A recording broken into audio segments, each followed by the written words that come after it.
പ്രിയപ്പെട്ടവരെ, എല്ലാവർക്കും എൻ്റെ നമസ്കാരം. 3 വാക്കുകളെ ചേർത്ത് വെച്ച് ഒരു ആശയത്തെക്കുറിച്ച് സംസാരിക്കാം എന്നാണ് ഈ ശീർഷകം മുൻനിർത്തി ഞാൻ ആലോചിച്ചിട്ടുള്ളത്. സ്വാതന്ത്ര്യം, ജനാധിപത്യം, സർഗാത്മകത എന്നിങ്ങനെ പ്രത്യക്ഷത്തിൽ ചിലയിടങ്ങളിൽ പരസ്പര ബന്ധമുള്ളതും കുറേയേറെ വ്യത്യാസമുള്ളതുമായ ഒരു ആശയവ്യൂഹമാണ് ഈ വാക്കുകൾക്ക് പിന്നിലുള്ളത്. ജനാധിപത്യവും സർഗാത്മകതയും അങ്ങനെ നേർക്ക് നേരെ വരുന്ന പദങ്ങളല്ല. സ്വാതന്ത്ര്യവും ജനാധിപത്യവുമാകട്ടെ വളരെ കൂടുതൽ ബന്ധപ്പെട്ട് കിടക്കുന്ന പദങ്ങളാണ്. ഇവയെ മുൻനിർത്തി സർഗാത്മകതയുടെ, എഴുത്തിൻ്റെ, ഭാവനയുടെ, അന്തിമമായി മനുഷ്യൻ്റെ ഒരു നൈതികമായ നിലനിൽപ്പിൻ്റെ ഉള്ളടക്കത്തെ എങ്ങനെയാണ് മനസ്സിലാക്കാൻ കഴിയുക എന്നതിനെക്കുറിച്ച് ചില ആശയങ്ങൾ ചുരുങ്ങിയ സമയം കൊണ്ട് പറയാം എന്നാണ് ഞാൻ കരുതുന്നത്. 45 മിനിറ്റാണ് അശോക് മാഷ് പറഞ്ഞത്. എന്നെ സംബന്ധിച്ചാണെങ്കിൽ ഇത് തുടങ്ങാനുള്ളൊരു സമയമേ ആകുന്നുള്ളൂ. പണ്ട് മാർസ് 1ാം ഇൻ്റർനാഷണലിൻ്റെ സമയത്ത് 1ാം ഇൻ്റർനാഷണലിൽ വലിയ തർക്കം വന്നു. ഈ അനാർക്കിസ്റ്റുകളും മാർസിൻ്റെ അനുയായികളും ഒക്കെ തമ്മിൽ ഒരു തർക്കം വന്നു. അതെന്താണെന്ന് വെച്ചാൽ ഏതാണ് വിപ്ലവത്തിൻ്റെ മാർഗം? ഇപ്പം അനാർക്കിസ്റ്റുകൾ മുതലാളിമാരെ ആക്രമിക്കുക, സ്ഥാപനങ്ങൾ തകർക്കുക തുടങ്ങിയ വഴികളായിരുന്നു. മാർക്സ് പറഞ്ഞു അങ്ങനെ വ്യക്തിഗതമായ ശ്രമങ്ങൾ കൊണ്ട് ഫലമൊന്നുമില്ല, വ്യവസ്ഥാപരമായ തിരുത്തലാണ് ആവശ്യം, അതിന് പ്രസ്ഥാനം വേണം, പ്രസ്ഥാനം കെട്ടിപ്പടുക്കലാണ് പ്രധാനം എന്നൊരു കാഴ്ചപ്പാട് മാർക്സ് എടുത്തു. 1ാം ഇൻ്റർനാഷണലിലെ ഒരു സമ്മേളനത്തിൽ ഈ തർക്കം മൂത്ത സമയത്ത് മാർക്സ് എന്ന മൂലധനം എഴുതിക്കൊണ്ടിരിക്കുന്ന കാലമാണ്. അപ്പോൾ ആ കാലത്ത് മാർക്സ് ഇൻ്റർനാഷണലിൻ്റെ കമ്മിറ്റികളിലൊന്നിൽ പങ്കെടുക്കാൻ പോകുമ്പോൾ എംഗൽസിന് അയച്ചൊരു കത്തിൽ കൗതുകമുള്ളൊരു വാക്യം എഴുതിയിട്ടുണ്ട്. മാർക്സ് എഴുതുന്നത്, it is very difficult to explain the structure of capitalism in 1 or 2 hours even though we have to try it എന്നാണ്. 1 മണിക്കൂറോ 2 മണിക്കൂറോ കൊണ്ട് മുതലാളിത്തത്തിൻ്റെ ഘടന വിശദീകരിക്കൽ എളുപ്പമുള്ള കാര്യമല്ല, എന്നാലും ശ്രമിച്ചു നോക്കാം എന്ന് അദ്ദേഹം പറയുകയും അതിനുവേണ്ടി അദ്ദേഹം ഒരു ലഘുലേഖയൊക്കെ തയ്യാറാക്കി. അതാണ് പിന്നീട് പ്രസിദ്ധമായ കൂലി വില ലാഭം എന്ന ഗ്രന്ഥമായിട്ട് മാറിയത്. ചെറിയൊരു ഫാംലെറ്റാണ്, പക്ഷേ ആ സമരത്തിൽ മാർക്സ് ജയിച്ചു. 1ാം ഇൻ്റർനാഷണൽ മാർക്സിൻ്റെ പൊസിഷൻ സ്വീകരിക്കുകയും ഒക്കെ ചെയ്തു. ആ ഇൻ്റർവെൻഷൻ വളരെ പ്രധാനമായിരുന്നു ചരിത്രത്തിൽ. അതുപോലൊരു കാര്യമാണ് വാസ്തവത്തിൽ ഈ 45 മിനിറ്റ് കൊണ്ട് ഈ കാര്യം പറഞ്ഞെത്തിക്കുക എന്നുള്ളത്. ചില ആശയങ്ങൾ മാത്രം പറയാം എന്നാണ് ഞാൻ കരുതുന്നത്. ഇപ്പം എന്താണ് സ്വാതന്ത്ര്യം എന്ന ചോദ്യത്തിന് വളരെ അസാധാരണമായ ഒരു ഉത്തരം മാർക്സ് ഒരിക്കൽ നൽകുന്നുണ്ട്. അത് ഒരാൾ രാവിലെ മീൻ പിടിക്കാൻ പോവുകയും ഉച്ചയ്ക്ക് സാഹിത്യം വായിക്കുകയും വൈകുന്നേരം ഗുസ്തിക്ക് പോവുകയും പിന്നീട് തത്വചിന്തയിൽ ഏർപ്പെടുകയും ഒക്കെ ചെയ്യുന്നതാണ് സ്വാതന്ത്ര്യം എന്നാണ്. ഇത് വളരെ വ്യത്യസ്തമായ ഒരു വിശദീകരണമാണ്. കാരണം സ്വാതന്ത്ര്യം എന്ന് പറയുന്നത് വാസ്തവത്തിൽ മാനുഷികമായ സാധ്യതകളുടെ പൂർണ്ണമായൊരു ആവിഷ്കാരമായിരിക്കാൻ ഒരു മനുഷ്യന് കഴിയുക എന്നതാണ് സ്വാതന്ത്ര്യം എന്നാണ് മാർക്സ് കരുതുന്നത്. നമ്മളിപ്പോൾ അങ്ങനെ കരുതുന്നില്ല. മീൻ പിടിക്കുന്ന ആൾ മീൻ പിടിച്ചുകൊണ്ടേയിരിക്കും, ഗുസ്തിക്കാരൻ ഗുസ്തി പിടിച്ചുകൊണ്ടേയിരിക്കും, തത്വചിന്തകർ തത്വചിന്തയിൽ ഏർപ്പെട്ടുകൊണ്ടിരിക്കും, സാഹിത്യം പറയുന്നവർ സാഹിത്യം പറയും എന്ന നിലയിൽ മനുഷ്യാവസ്ഥ വിഭജിതമായിരിക്കുന്നു. ഈ വിഭജിതാവസ്ഥയ്ക്ക് പുറത്തു കിടക്കണം. അതാണ് സ്വാതന്ത്ര്യത്തിൻ്റെ പരമമായ ഒരു സാധ്യത എന്നാണ് മാർക്സ് പറയുന്ന ഒരു കാര്യം. ഈ സ്വാതന്ത്ര്യത്തിൻ്റെ പരമമായൊരു സാധ്യതയിലേക്ക് വാസ്തവത്തിൽ നമുക്ക് കടക്കാൻ പറ്റില്ല. കാരണം മാർക്സ് അന്യവൽകൃത അവസ്ഥ എന്ന് പറയുന്നത് മാനുഷികമായ സാധ്യതകളുടെ ഈ വിപുല ലോകങ്ങളിൽ ഏതെങ്കിലും ഒന്നിലോ മറ്റോ ഉറച്ചു നിന്ന് അതിൽ തൻ്റെ സ്വത്വത്തെ, തൻ്റെ ഉണ്മയെ സ്ഥാപിച്ചെടുത്തുകൊണ്ടാണ് നമ്മളൊക്കെ ജീവിക്കുന്നത്. അതുകൊണ്ട് ചിത്രകാരൻ ചിത്രകാരനാണ്, അധ്യാപകൻ അധ്യാപകനാണ്, ഒരു പണിയെടുക്കുന്ന ആൾ ആ പണിയെടുക്കുന്ന ആളാണ്. അതിനപ്പുറത്തേക്കും ഇപ്പുറത്തേക്കും അയാൾ നീങ്ങുന്നതിനെക്കുറിച്ച് നമ്മൾ ആലോചിക്കുന്നില്ല. നീങ്ങിയാൽ അതൊരു തെറ്റാണ് എന്നെങ്കിലും കരുതാൻ ധാരാളം പേർക്ക് കഴിയുകയും ചെയ്യും. പക്ഷെ മാർക്സ് കരുതിയത് സ്വാതന്ത്ര്യം എന്ന് പറയുന്നത് ഈ സാധ്യതകളെ അത്രയും പ്രകാശിപ്പിക്കലാണ്, ഈ സാധ്യതകളെ ഉൾക്കൊള്ളലാണ്. അതുകൊണ്ട് ഒരു കവിയിൽ ഒരു ഗുസ്തിക്കാരനോ, ഒരു ഗുസ്തിക്കാരനിൽ ഒരു വലിയ സംഗീതജ്ഞനോ, ഒരു സംഗീതജ്ഞനിൽ ഒരു വലിയ തത്വചിന്തകനോ പ്രവർത്തിക്കാൻ തുടങ്ങുമ്പോൾ ആ മനുഷ്യൻ സ്വാതന്ത്ര്യത്തിലേക്ക് നീങ്ങുന്നു. കാരണം തൻ്റെ നിലനിൽപ്പിൻ്റെ ആധാരത്തെ തന്നെ അയാൾ തുറക്കുന്നു. തൻ്റെ നിലനിൽപ്പിൻ്റെ ആധാരത്തെ അടഞ്ഞു പോകാൻ അനുവദിക്കുന്നില്ല, ഒരിടത്ത് കെട്ടിത്തളയാൻ അനുവദിക്കുന്നില്ല, നിന്നിടത്ത് നിൽക്കുന്നില്ല. ബസവേശ്വരൻ പറഞ്ഞ പോലെ ഉറച്ചു നിന്നവർ ഒലിച്ചുപോയി, ചലിച്ചിരുന്നവർ പിടിച്ചു നിന്നു എന്നാണ്. ഈ പിടിച്ചു നിൽപ്പ്, ചലിച്ചിരിക്കാനുള്ള ശേഷി, അങ്ങനെ മാറി മാറി പോകുന്ന ഒരു വലിയ സഞ്ചാര സാധ്യത മനുഷ്യരിലുണ്ടെന്നും അതിൻ്റെ നഷ്ടമാണ് വാസ്തവത്തിൽ സ്വാതന്ത്ര്യ നഷ്ടം എന്നുമാണ് മാർക്സ് സൂചിപ്പിക്കുന്ന ഒരു കാര്യം. ഇത് പ്രധാനപ്പെട്ട ഒരു ആശയമാണ് എന്ന് ഞാൻ കരുതുന്നു. കാരണം സ്വാതന്ത്ര്യം എന്നതിനെ വാസ്തവത്തിൽ ആ ആശയത്തിന് കൈവരാവുന്ന ഏറ്റവും വിപുലമായ ഒരു അർത്ഥമണ്ഡലത്തിലേക്ക് മാർക്സ് അവിടെ കൊണ്ടുപോകാൻ ശ്രമിക്കുന്നുണ്ട്. നമ്മുടെ ഉണ്മയുടെ, നമ്മെ വലയം ചെയ്യുന്ന ധാരാളം അസ്വാതന്ത്ര്യങ്ങളുണ്ട്.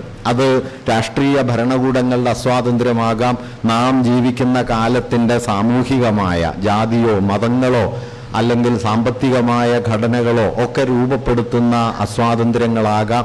ഈ അസ്വാതന്ത്ര്യങ്ങളുടെ എല്ലാം ഉള്ളിൽ, അതിൻ്റെ പലതരം ബലങ്ങൾക്കുള്ളിലാണ് എല്ലാ മനുഷ്യരും കഴിയുന്നത്, ഏറിയും കുറഞ്ഞും. എത്ര സ്വതന്ത്രൻ എന്ന് കരുതുന്ന ഒരാളിലും ഇമാതിരി അസ്വാതന്ത്ര്യങ്ങൾ ഉണ്ട്. നമ്മൾ എന്ത് വസ്ത്രം ധരിക്കണം, നമ്മൾ എന്ത് ഭക്ഷണം കഴിക്കണം എന്ന് ഫാഷിസ്റ്റുകൾ തീരുമാനിക്കുന്ന അസ്വാതന്ത്ര്യം, അമിതാധികാരം എന്നതുപോലെ നമ്മുടെ ആചാര പാരമ്പര്യങ്ങൾ, നമ്മുടെ ജാതി, മതം, ഇതെല്ലാം ഇതിൽ ഇടപെട്ട് നമ്മുടെ ഭക്ഷണത്തെയും വസ്ത്രത്തെയും ശീലങ്ങളെയും ഒക്കെ നിയന്ത്രിച്ചു കൊണ്ടിരിക്കുന്നുണ്ട്. അതുകൊണ്ട് അസ്വാതന്ത്ര്യത്തിൻ്റെ ഒരു വിപുല ശൃംഖല വാസ്തവത്തിൽ മനുഷ്യാവസ്ഥയെ വലയം ചെയ്യുന്നുണ്ട് എന്നത് ഒരു വസ്തുതയാണ്. ഈ അസ്വാതന്ത്ര്യത്തെ ഭേദിക്കുകയും മനുഷ്യൻ തൻ്റെ തന്നെ ഉണ്മയെ നിത്യപരിണാമിയായ ഒന്നാക്കി മാറ്റുകയും അതിലൂടെ തന്നെ തന്നെ സ്വാതന്ത്ര്യത്തിൻ്റെ ഒരു ആവിഷ്കാരത്തിലേക്ക് കൊണ്ടുപോവുകയും ചെയ്യും എന്നതാണ് സ്വാതന്ത്ര്യത്തെക്കുറിച്ചുള്ള ഏറ്റവും വലിയൊരാശയമായിട്ട് മാർക്സ് മുമ്പോട്ട് വെച്ചത്. അതാണ് ഒരാൾ പലതായി ജീവിക്കുന്നു. അയാൾ രാവിലെ സാഹിത്യം വായിക്കുന്നു, പിന്നെ മീൻ പിടിക്കാൻ പോകുന്നു, ഗുസ്തിക്ക് പോകുന്നു, തത്വചിന്തയിൽ ഏർപ്പെടുന്നു, സംഗീതം കേൾക്കുന്നു. ഇതെല്ലാം ഒരാൾ ചെയ്യുകയും അതിലെല്ലാം അയാൾ ആണ്ടുമുഴുകുകയും ചെയ്യുമ്പോൾ അയാൾ മനുഷ്യ സ്വാതന്ത്ര്യത്തിലേക്ക് എത്തിച്ചേരുന്നു. അന്യവൽക്കരണത്തിന് അപ്പുറത്തേക്കുള്ള മനുഷ്യാവസ്ഥയുടെ സഞ്ചാരത്തെ മാർക്സ് ഏതാണ്ട് ഈ നിലയിൽ കാണുന്നുണ്ട്. ഇത് വളരെ പ്രധാനപ്പെട്ട ഒരു കാര്യമാണ്. കാരണം എങ്ങനെയാണ് ഒരാൾ സ്വതന്ത്രനാകുന്നത് എന്ന അടിസ്ഥാനപരമായൊരു ചോദ്യത്തിലേക്ക് ഇത് നമ്മെ കൊണ്ടുപോകുന്നുണ്ട്. സ്വാതന്ത്ര്യം എന്ന് പറഞ്ഞാൽ എന്താണ്? തൻ്റെ ഇച്ഛയുടെ ആവിഷ്കാരമാണോ സ്വാതന്ത്ര്യം എന്ന ചോദ്യം? വാസ്തവത്തിൽ ഫ്രഞ്ച് വിപ്ലവകാലം മുതൽ ജനാധിപത്യത്തെക്കുറിച്ചുള്ള ഏറ്റവും വലിയ ഒരു തർക്ക വിഷയം, ജനാധിപത്യത്തിൻ്റെ ആധാരശിലയായി പ്രബുദ്ധതയും ഫ്രഞ്ച് വിപ്ലവമൊക്കെ ഉയർത്തിക്കൊണ്ടുവന്ന മൂല്യങ്ങൾക്കിടയിലുള്ള വൈരുദ്ധ്യത്തെ എങ്ങനെയാണ് പരിഹരിക്കാൻ കഴിയുക എന്നുള്ളത് നമ്മൾ അങ്ങനെ വേണമെങ്കിൽ അഭിസംബോധന ചെയ്തിട്ടില്ലാത്തൊരു പ്രശ്നമാണ്. പ്രബുദ്ധതയുടെ കാതലായി നാം ഒക്കെ ഉയർത്തുന്ന മൂല്യങ്ങൾ, ഒന്ന് സ്വാതന്ത്ര്യവും മറ്റൊന്ന് സമത്വവുമാണ്. ലിബർട്ടി, ഇക്വാലിറ്റി ആൻഡ് ഫ്രറ്റേണിറ്റി എന്നീ ആശയങ്ങളാണ്. ഇവയ്ക്കിടയിൽ വലിയൊരു വൈരുദ്ധ്യമുണ്ട്. അംബേദ്കർ അതിനെക്കുറിച്ച് പിന്നീട് അദ്ദേഹത്തിൻ്റെ ഭരണഘടനാ അസംബ്ലി ചർച്ചകളിൽ പറയുന്നുണ്ട്. പിന്നീട് അദ്ദേഹം അതിനെ വലിയ തോതിൽ, അദ്ദേഹം ബുദ്ധമതത്തിലേക്ക് നീങ്ങുന്ന സമയത്ത് ഈ ആശയത്തെ വളരെ കൂടുതൽ ഉയർത്തിക്കൊണ്ടുവരികയും ചെയ്യുന്നുണ്ട്. 19-ാം നൂറ്റാണ്ടിൽ തന്നെ ഉയർന്നു വന്ന ഒരു പ്രശ്നം, ഈ പ്രബുദ്ധതയുടെ ഈ രണ്ട് അടിസ്ഥാന മൂല്യങ്ങൾ, സ്വാതന്ത്ര്യം, സമത്വം എന്നീ അടിസ്ഥാന മൂല്യങ്ങൾക്കുള്ളിൽ വാസ്തവത്തിൽ നിലീനമായൊരു വൈരുദ്ധ്യമുണ്ട്. കാരണം എൻ്റെ സ്വാതന്ത്ര്യം എന്നത് സമൂഹത്തിൻ്റെ സമത്വബോധത്തെ പലപ്പോഴും ഹനിക്കാൻ പോകുന്നതാണ്. കാരണം എൻ്റെ സ്വാതന്ത്ര്യം അപരിമേയമായി തീരുന്നതോടെ അത് മറ്റൊരാളുടെ സ്വാതന്ത്ര്യത്തെ, മറ്റൊരാളുടെ നിലനിൽപ്പിൻ്റെ അവകാശത്തെ ഒക്കെ കവർന്നെടുക്കുന്ന നിലയിലാകാനുള്ള എല്ലാ സാധ്യതകളുമുണ്ട്. അതുകൊണ്ടാണ് അംബേദ്കർ പറയുന്നത് സമത്വമില്ലാത്ത സ്വാതന്ത്ര്യം മഹാഭൂരിപക്ഷത്തെ ചൂഷണം ചെയ്യാനുള്ളൊരു ന്യൂനപക്ഷത്തിൻ്റെ സ്വാതന്ത്ര്യമായി തീരും. അതുകൊണ്ട് സമത്വം പ്രധാനമാണ് എന്ന് ഭരണഘടനാ അസംബ്ലി ചർച്ചകളിൽ അദ്ദേഹം പറയുന്നൊരു കാര്യമാണ്. തിരിച്ച് സ്വാതന്ത്ര്യമില്ലാത്ത സമത്വമാകട്ടെ അത് വ്യക്തിയുടെ ഇച്ഛയെ മാനിക്കാത്തതുമാണ്. അതുകൊണ്ട് സ്വാതന്ത്ര്യം എന്നത് അപരിമേയമായി തീരുമ്പോൾ, അളവില്ലാത്തതായി തീരുമ്പോൾ അത് സമത്വത്തിനെതിരായ ഒരു ബലമായി തീരും. തിരിച്ച് സമത്വം എന്നത് അതിപ്രബലമായി തീരുമ്പോൾ വ്യക്തികളുടെ ഇച്ഛ അവിടെ ദുർബലപ്പെടുകയോ അടച്ചുപൂട്ടപ്പെടുകയോ ചെയ്യും. അതുകൊണ്ട് സ്വാതന്ത്ര്യവും സമത്വവും പുറമേ കേൾക്കുമ്പോൾ വളരെ ആദർശാത്മകമായ മൂല്യങ്ങളാണെങ്കിലും ഒരുമിച്ച് നിൽക്കുമ്പോൾ അവയ്ക്കിടയിൽ വലിയൊരു ഗാഠമായ വൈരുദ്ധ്യം നിലനിൽക്കുന്നുണ്ട് എന്ന് അദ്ദേഹം പറയുന്നുണ്ട്. ഈ വൈരുദ്ധ്യത്തെ മറികടക്കാൻ വാസ്തവത്തിൽ ആധുനികതയ്ക്കകത്ത് വലിയ വഴികളൊന്നും ഉണ്ടായിരുന്നില്ല. ഗാന്ധി അതുകൊണ്ടാണ് ഈ ഹോബ്സിയൻ എന്ന് വിളിക്കാവുന്ന ഒരു ഭരണകൂട സങ്കല്പത്തെ ഉപേക്ഷിച്ചത്. ആധുനിക രാഷ്ട്രസങ്കല്പത്തോട് ഗാന്ധി ഇടയുന്നുണ്ട്, മാർക്സൊക്കെ ഇടയുന്നുണ്ട്. ഇവരിടയുന്നതിൻ്റെ ഒരു കാരണം എന്താണെന്ന് വെച്ച് കഴിഞ്ഞാൽ ഈ ആധുനിക വ്യക്തിയുടെ സ്വാതന്ത്ര്യബോധം എന്ന് പറയുന്നത് വലിയൊരളവോളം വിദ്വേഷനിഷ്ഠമായ ഒന്നായിട്ടാണ് നിലകൊള്ളുക. ഇപ്പൊ ഹോബ്സാണ്, തോമസ് ഹോബ്സ് എന്ന് പറയുന്ന രാഷ്ട്രതന്ത്രജ്ഞനാണ് ആധുനിക രാഷ്ട്രസങ്കല്പം ഉയർത്തിക്കൊണ്ടുവന്നത്. അപ്പൊ അദ്ദേഹത്തിന്റെ ഒരു കാഴ്ച എന്താന്ന് വെച്ച് കഴിഞ്ഞാൽ എല്ലാ വ്യക്തികളും സ്വാർത്ഥരാണ്. എനിക്ക് എൻ്റെ താല്പര്യം, നിങ്ങൾക്ക് നിങ്ങളുടെ താല്പര്യം, നമുക്ക് ഓരോരുത്തർക്കും നമ്മുടെ താല്പര്യം. ഈ താല്പര്യങ്ങളൊക്കെ തമ്മിൽ വൈരുദ്ധ്യമുണ്ട്. അതുകൊണ്ട് ഈ വൈരുദ്ധ്യം സാമൂഹികമായ വലിയൊരു അരാജകത്വം ആകാതിരിക്കാൻ നമ്മൾ എന്ത് ചെയ്യുന്നു എന്ന് വെച്ച് കഴിഞ്ഞാൽ എൻ്റെ സ്വാതന്ത്ര്യവും നിങ്ങളുടെ സ്വാതന്ത്ര്യവും തമ്മിലുള്ള ഒരു അതിർവരമ്പ് നിശ്ചയിക്കുകയും ഈ അതിർവരമ്പ് പാലിക്കാനായിട്ട് നമ്മുടെ സ്വാതന്ത്ര്യത്തെ നമുക്ക് മുകളിലുള്ള ഒരു ഭരണകൂട ശക്തിക്ക് കീഴ്പ്പെടുത്തുകയും ചെയ്യുന്നു. ഇതാണ് സ്റ്റേറ്റ്. മോഡേൺ സ്റ്റേറ്റ് എന്ന് പറയുന്നത് എൻ്റെ സ്വാതന്ത്ര്യം നിങ്ങൾക്കെതിരായി തീരാതിരിക്കാനും നിങ്ങളുടെ സ്വാതന്ത്ര്യം എനിക്കെതിരായി തീരാതിരിക്കാനും നമ്മൾ ഒരുമിച്ച് നമ്മുടെ സ്വാതന്ത്ര്യത്തെ ഒരു ഭരണകൂടത്തിന്റെ കീഴിൽ അടിയറ വയ്ക്കുന്നതാണ്.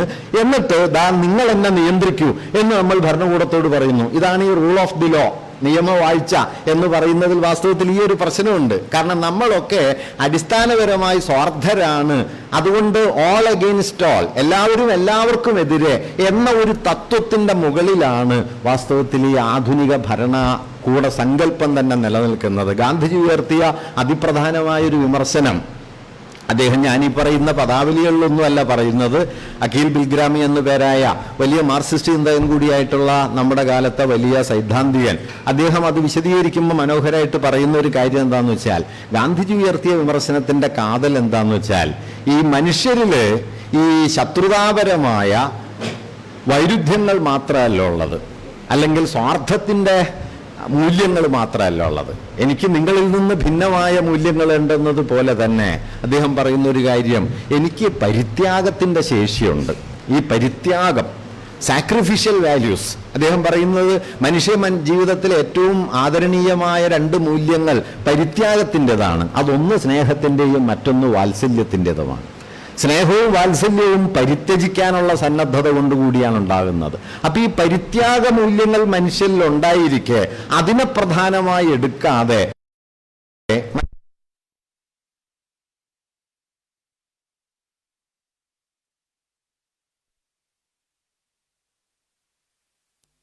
നിർവചിക്കുകയും ഈ സ്വാർത്ഥമാണ് മാനുഷികതയുടെ ആധാരമെന്ന് കരുതുകയും ചെയ്യുന്നത് വഴി വാസ്തവത്തിൽ ആധുനിക ഭരണ സങ്കല്പം തന്നെ മനുഷ്യവിരുദ്ധമാണ് എന്ന ഒരാശയം അദ്ദേഹം ഉയർത്തിക്കൊണ്ടുവരുന്നുണ്ട്. ഇതാണ് ഗാന്ധിജി ഭരണകൂടത്തിനെതിരെ ഉയർത്തുന്ന വിമർശനത്തിന്റെ ഗൗരവമേറിയ ഒരു അടിസ്ഥാനം. ഈ അടിസ്ഥാനത്തിൽ നമ്മൾ കാണേണ്ട ഒരു കാര്യം എന്താണെന്ന് വെച്ചാൽ, മനുഷ്യൻ എന്നതിനെ എങ്ങനെ കാണണം എന്നൊരു അടിസ്ഥാന പ്രശ്നം. എന്താണ് മനുഷ്യൻ? മനുഷ്യൻ എന്ന് പറയുന്നത് ഈ ഞാൻ നേരത്തെ പറഞ്ഞതുപോലെ എൻ്റെ സ്വാതന്ത്ര്യം അളവില്ലാതാകുമ്പോൾ നിങ്ങളുടെ സമത്വത്തെ ഹനിക്കുന്ന, സമൂഹം സമത്വപൂർണമായി തീരുമ്പോൾ എൻ്റെ സ്വാതന്ത്ര്യം പരിമിതപ്പെടുന്ന ഒന്നാണോ യഥാർത്ഥത്തിൽ മനുഷ്യാവസ്ഥ? യഥാർത്ഥത്തിൽ മനുഷ്യാവസ്ഥ അങ്ങനെയല്ല. അങ്ങനെയല്ല എന്ന് പറയാൻ കാരണം, മനുഷ്യാവസ്ഥ എന്നതിനെ നാം വളരെ ഇൻഡിവിജ്വലിസ്റ്റിക്കായ വ്യക്തിനിഷ്ഠമായ ഒരു സത്താരൂപത്തിൽ സങ്കല്പിക്കുന്നതിൻ്റെ അനന്തരഫലമാണ് ഇത്.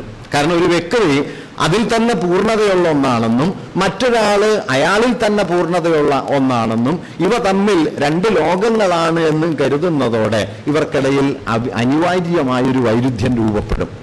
ഈ വൈരുദ്ധ്യത്തെ പരിഹരിക്കാൻ വ്യക്തി എന്ന സങ്കല്പത്തെ പുനർനിർമ്മില്ല, ഞാനൊരു റിലേഷനാണ്. അത് മനസ്സിലാവാൻ ഇത്രയും സങ്കീർണതയൊന്നും വേണ്ട. നമ്മളൊക്കെ സംസാരിക്കുന്നത് ഭാഷയിലാണെന്ന് മനസ്സിലാക്കുകയും ഭാഷയിലൂടെയാണ് നാം ലോകത്തെ അറിയുന്നതും അനുഭവിക്കുന്നതും എന്ന് മനസ്സിലാക്കുകയും ഈ ഭാഷയാകട്ടെ മറ്റൊരാളില്ലെങ്കിൽ അസാധ്യമാണ് എന്ന് മനസ്സിലാക്കുകയും ചെയ്താൽ മനുഷ്യാവസ്ഥ അതിൽ തന്നെ സാമൂഹികമാണ് എന്നത് വളരെ വ്യക്തമാവും. ഇപ്പം ഞാൻ സംസാരിക്കുന്ന ഭാഷ എൻ്റെ ഉള്ളിലുള്ളതല്ല, നിങ്ങൾ സംസാരിക്കുന്ന ഭാഷ നിങ്ങളുടെ ഉള്ളിലുള്ളതല്ല. നമുക്കിടയിൽ ഒരു എഗ്രിമെൻ്റാണ് ഈ ഭാഷ.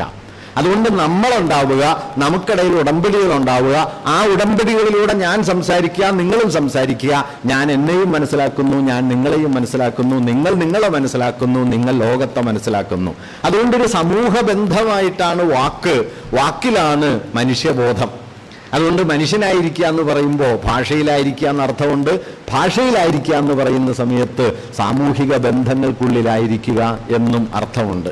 ഇങ്ങനെ ആധുനികത ജന്മം നൽകിയ സുദൃഢമായ ഏകാത്മകമായ മനുഷ്യാവസ്ഥ എന്ന സങ്കല്പത്തെ അടിസ്ഥാന തലത്തിൽ വിമർശിച്ചുകൊണ്ടല്ലാതെ ദുരധികാരത്തെ ചെറുക്കാൻ പറ്റില്ല എന്നതായിരുന്നു മാർക്സ് ഉയർത്തിയ പ്രധാനപ്പെട്ട കാഴ്ച. ഗാന്ധി ഇങ്ങനെയുള്ള പദാവലികളൊന്നും ഉപയോഗിച്ചിട്ടില്ലെങ്കിലും ഗാന്ധി ഉയർത്തിയ അടിസ്ഥാന ഭരണകൂട വിമർശനം ഈ പോയിന്റിൽ ഊന്നിയിട്ടാണ്. ഞാനിത് ഇത്രയും പറയാൻ കാരണം എന്താണെന്ന് വെച്ച് കഴിഞ്ഞാൽ, അതുകൊണ്ട് സ്വാതന്ത്ര്യത്തിനും സമത്വത്തിനും ഇടയിലുള്ള വൈരുദ്ധ്യത്തെ, ഉണ്ടെന്ന് സങ്കല്പിക്കപ്പെടുന്ന വൈരുദ്ധ്യത്തെ നമുക്ക് എങ്ങനെയാണ് പരിഹരിക്കാൻ കഴിയുക എന്ന് ചോദിച്ചാൽ അതിനുള്ള ശരിയായ ഒരു ഉത്തരം മാർക്സ് പറഞ്ഞ ആ വാക്യമുണ്ടല്ലോ, സാമൂഹിക ബന്ധങ്ങൾ. ആ സാമൂഹിക ബന്ധങ്ങളെ നമ്മുടെ ഉണ്മയുടെ ആധാരമാക്കി തീർക്കുക. നാരായണഗുരുവിന്റെ ഭാഷയിൽ പറഞ്ഞാൽ അപരത്തോട് ഉന്മുഖമായിരിക്കുക. ഈ അപരോന്മുഖത്വം എന്ന് പറയുന്നത് ഒരു സാങ്കേതിക കാര്യമല്ല. നമ്മളെ നമ്മളാക്കി തീർക്കുന്ന ബന്ധങ്ങളെ നാം നമ്മുടെ ആത്മബോധത്തിന്റെ ഭാഗമാക്കുന്നതിനെയാണ് അപരോന്മുഖത എന്ന് പറയുന്നത്. അല്ലാതെ അപരോന്മുഖത, ഞാനിങ്ങനെയൊക്കെ പറയുമ്പോൾ പലപ്പോഴും നമ്മുടെ കോമ്രേഡ്സ് ഒക്കെ തന്നെ പറയും, ഇയാളൊരു പെറ്റി ബൂർഷ ആശയല്ലേ പറഞ്ഞുകൊണ്ട് നടക്കണത്, ഈ കരുണയൊക്കെ കൊണ്ട് നടന്നിട്ട് വല്ല കാര്യമുണ്ടോ എന്നൊക്കെ ധാരാളം ചീത്ത ഞാൻ കേൾക്കുന്നുണ്ട് കേട്ടോ. അത് നീ കേൾക്കും. എങ്കിലും ഞാൻ പറയാണ്, ഈ അപരോന്മുഖത എന്ന് പറയുന്നത് ഒരു സൗജന്യമല്ല. അപരോന്മുഖത എന്ന് പറയുന്നത് ഒരു മനുഷ്യനെ മനുഷ്യനാക്കി തീർക്കുന്ന സാമൂഹികമായ ബന്ധങ്ങളെ തൻ്റെ ആത്മബോധത്തിന്റെ ഭാഗമാക്കുന്നതാണ് അപരോന്മുഖത. അതുകൊണ്ട് മനുഷ്യാവസ്ഥയുടെ ശരിയായ തിരിച്ചറിവാണ് ഈ അപരോന്മുഖത. അതുകൊണ്ടാണ് അപരപ്രിയത്വം എന്ന് പറയുന്നത് വളരെ പ്രധാനപ്പെട്ട ഒരു നൈതിക നിലപാടായി തീരുന്നത്. അതൊരു സൗജന്യമല്ല, അതൊരു ഔദാര്യ ബുദ്ധിയും അല്ല, അതൊരു നൈതിക നിലപാടാണ്. ആ നൈതിക നിലപാടിനെ നമുക്ക് എങ്ങനെയാണ് ഒരനുഭവ മണ്ഡലമാക്കാൻ പറ്റുക? എങ്ങനെയാണ് നമുക്കതിനെ ഒരനുഭവ മണ്ഡലമാക്കാൻ പറ്റുക എന്ന് ചോദിച്ചാൽ അതിനുള്ള ഒരു സാധ്യത വാസ്തവത്തിൽ ഈ സാഹിത്യത്തിൽ, കലയിൽ, സർഗാത്മകതയിൽ ഉണ്ട് എന്നതാണ് ഒരുപക്ഷെ സർഗാത്മകതയുടെ മൗലികമായ ഒരു വിമോചന മൂല്യം. കല എന്തുകൊണ്ട് വിമോചകമായിരിക്കുന്നു എന്ന് ചോദിച്ചാൽ അത് വിമോചന മുദ്രാവാക്യങ്ങൾ പ്രത്യക്ഷമായി വിളിച്ചു പറയുന്നത് കൊണ്ട് മാത്രമാവണമെന്നില്ല. അങ്ങനെ ചെയ്യാം. സവിശേഷമായ കാലങ്ങളിൽ വിമോചനത്തിന്റെ ആശയാവലികൾ നേർക്കുനേരെ വിളിച്ചു പറഞ്ഞ് ഒരു സമൂഹത്തെ ചലനോന്മുഖമാക്കുകയും അന്ന് നിലനിൽക്കുന്ന ദുരധികാരത്തിനെതിരായ ചെറുത്തുനിൽപ്പിന്റെ ഉപാധിയായി കലയെ മാറ്റിത്തീർക്കുകയും ഒക്കെ ചെയ്ത വലിയ എഴുത്തുകാരുണ്ട്.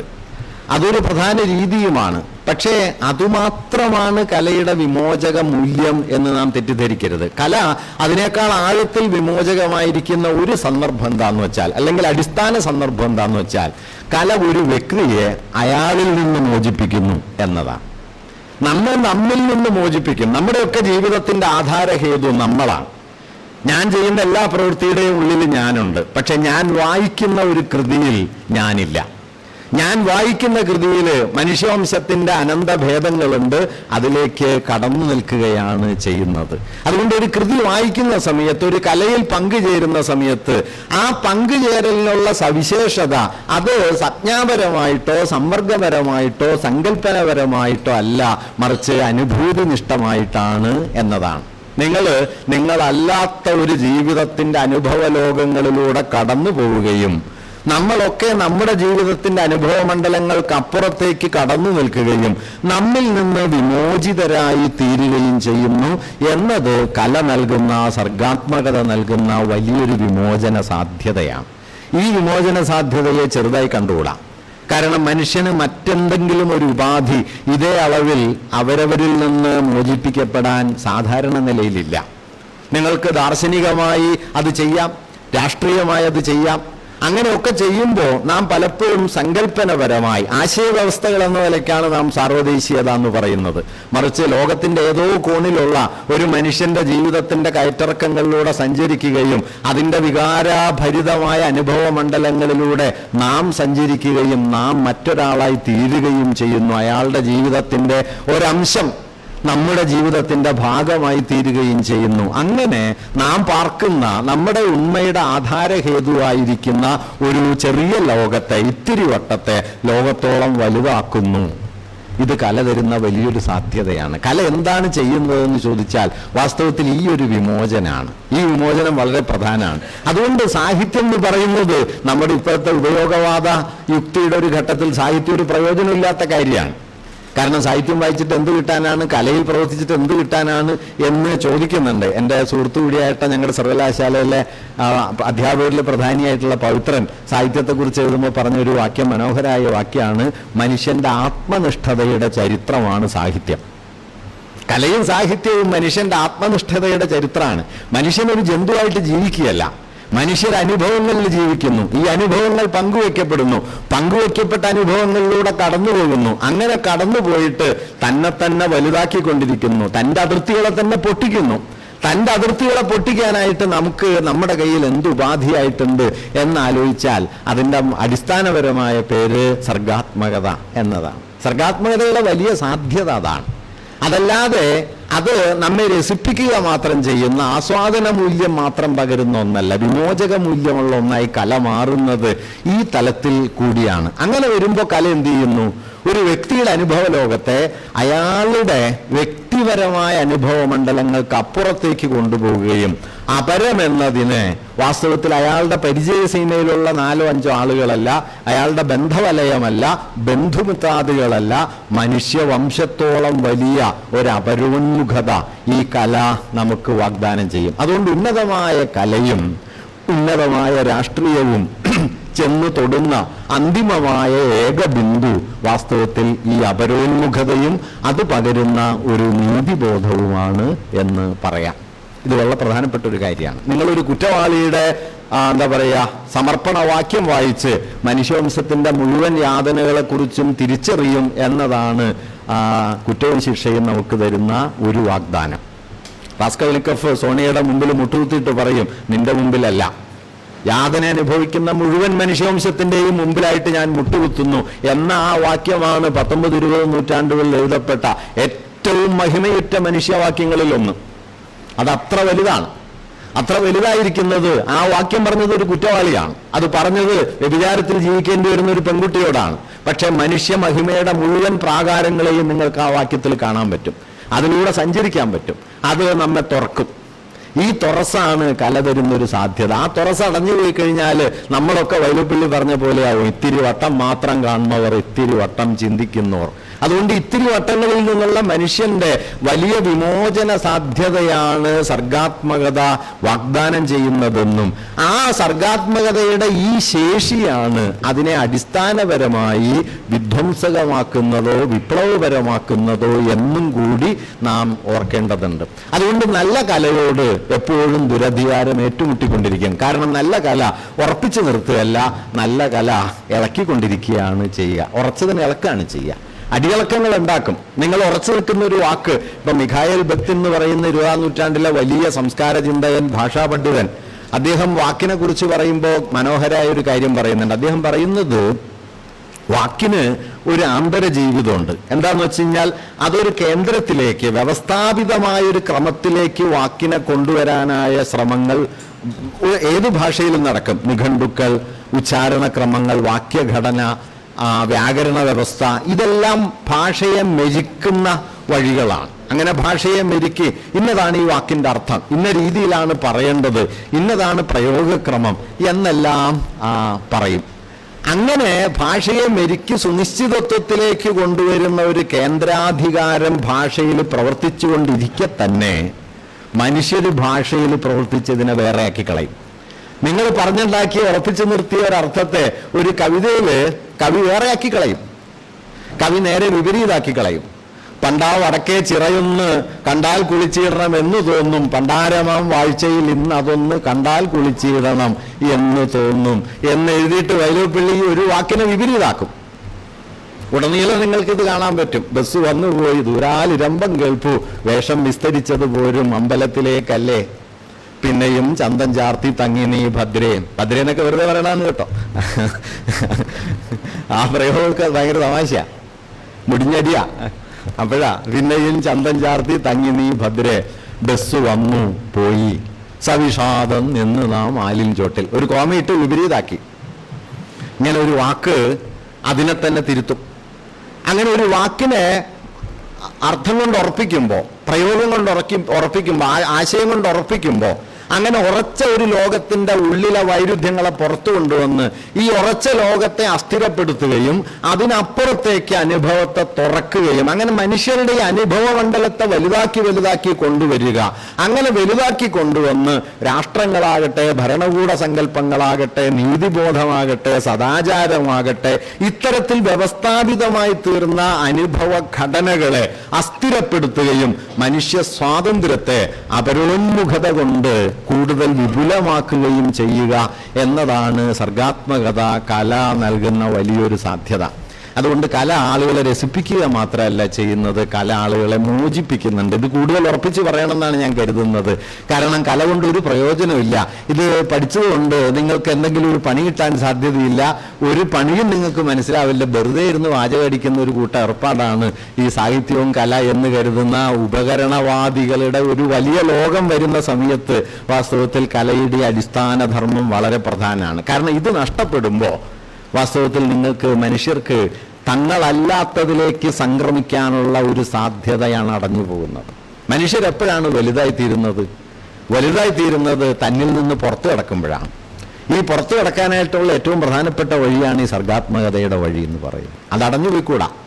കാരണം അത് നമ്മളെ തുറക്കുകയാണ് ചെയ്യുന്നത്, അധികാരം അടയ്ക്കുകയാണ് ചെയ്യുന്നത്. അതുകൊണ്ട് അടച്ച അധികാരത്തിനെതിരെ മനുഷ്യരെ തുറക്കുന്ന ഒരു വലിയ സാധ്യത, അതുവഴി താനല്ലാത്തവരുമായി തൻ്റെ ജീവിതം പങ്കുവെക്കാൻ, തൻ്റേതല്ലാത്തതിലേക്ക് സ്വയം കടന്നു നിൽക്കാൻ, അങ്ങനെ മറ്റൊരു ഭാഷയിൽ പറഞ്ഞാൽ അപരത്തിൻ്റെ ആതിഥേയത്വം ഏറ്റെടുത്ത ആത്മമായി, മറ്റൊന്നിനെ ഏറ്റെടുക്കുന്ന ആത്മമായി, താനായി തന്നെ നിറയുന്നതല്ല, താനല്ലാത്തവരാൽ പൂരിതമായ ആത്മമായി തന്നെ മനസ്സിലാക്കാൻ, ഈ ലോകം വന്ന് നിറഞ്ഞതാണ് ഞാൻ എന്ന് മനസ്സിലാക്കാൻ. അല്ലാതെ ഞാനങ്ങ് നിറയുന്നതല്ല ലോകം. KGS കവിതയിൽ ചോദിക്കുന്നുണ്ട്, ആരോടാണ് ഏറ്റവും കൂടുതൽ ഇഷ്ടം? എന്നോട്. അത് കഴിഞ്ഞാലോ? അത് കഴിയുന്നില്ലല്ലോ എന്നാണ്. അങ്ങനെയാ, ഇത് കഴിയുന്നിട്ട് കൊണ്ട് വേറൊരാൾ ഇഷ്ടപ്പെടാൻ.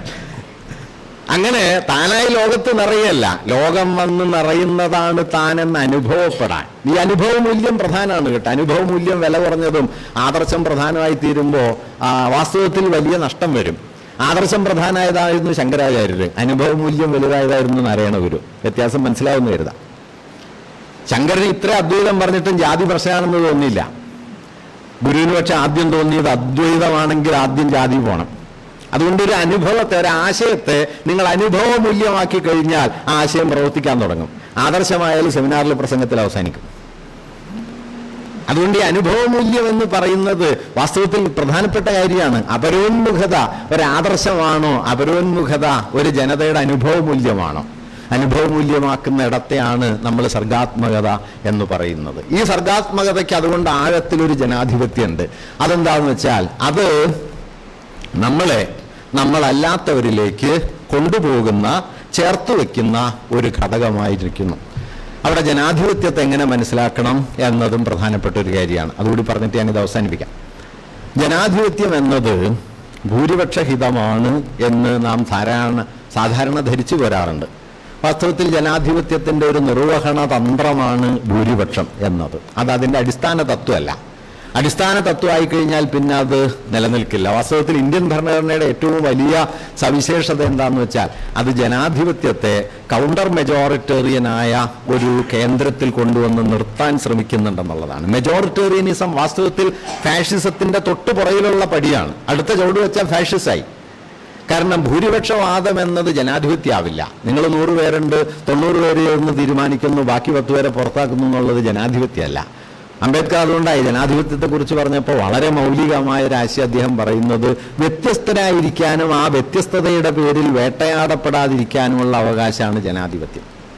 അതുകൊണ്ടൊരു സമൂഹം ജനാധിപത്യപരമായി തീരുന്നത് ഭൂരിപക്ഷ ഹിതം നടപ്പാകുന്നത് കൊണ്ടല്ല, മറിച്ച് ഭൂരിപക്ഷേതരമായ ഒരു അഭിപ്രായത്തിനെ നിലനിർത്താൻ ആ സമൂഹത്തിന് എത്ര ശേഷിയുണ്ട് എന്നതിൻ്റെ അടിസ്ഥാനത്തിൽ. ഈ ശേഷിയെ ഒരു സമൂഹം ആർജിക്കുന്നത് എങ്ങനെയാണ് എന്നത് പരമപ്രധാനമായ ഒരു ചോദ്യമാണ്. ഈ ശേഷി ഒരു സമൂഹത്തിന് എങ്ങനെയാണ് കൈവരിക? അത് നമ്മൾ മറ്റൊരു നിലയ്ക്ക് ആലോചിക്കേണ്ട ഒരു കാര്യമാണ്. ഞാൻ സാഹിത്യത്തിൻ്റെ അനുഭവ മൂല്യം ജനാധിപത്യവുമായി ബന്ധമുള്ള ഒന്നാണ് എന്ന് പറയാൻ ശ്രമിക്കുന്നത് ഈ അടിസ്ഥാനത്തിലാണ്. അതെന്താന്ന് വെച്ചാൽ നമ്മുടേതല്ലാത്ത ഒരു ബോധ്യത്തെ, ജീവിത മൂല്യത്തെ നമ്മുടേതുപോലെ പരിഗണിക്കാനുള്ള ആഴമേറിയ ഒരു ധാർമ്മിക ബലം വാസ്തവത്തിൽ ജനാധിപത്യം നമ്മോട് ആവശ്യപ്പെടുന്നുണ്ട്. ജനാധിപത്യം ഒരു മോറൽ പ്രിൻസിപ്പിൾ കൂടിയാണ്, ഒരു എത്തിക്കൽ പൊസിഷനാണ്, അല്ലാതെ ഒരു ഭരണകൂട സമ്പ്രദായമല്ല.